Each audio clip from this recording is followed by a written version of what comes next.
Isang lalaki ang nag-apply ng trabaho sa City Hall. Habang tinitignan ng interviewer ang kanyang resume, ay bigla itong nagtanong, "Sir, sabi dito sa resume mo, may 1-year experience ka na sa opisina. Tanong ko lang sir, may allergy ka po ba?"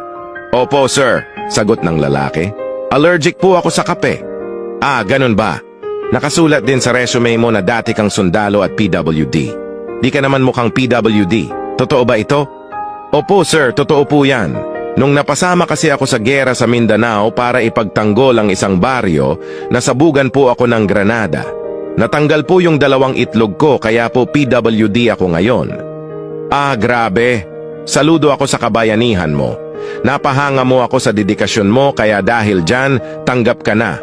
Ang pasok dito sa opisina ng City Hall, alas 8 ng umaga hanggang alas 4 ng hapon. Pero ikaw pumasok ka na lang ng alas 10 ng umaga hanggang alas 4.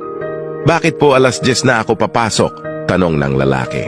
Sumagot naman ang interviewer ng, "Mula kasi alas 8 hanggang alas 10, nagkakape lang kami at nagkakamot ng itlog." Ang tayi ko sa ilog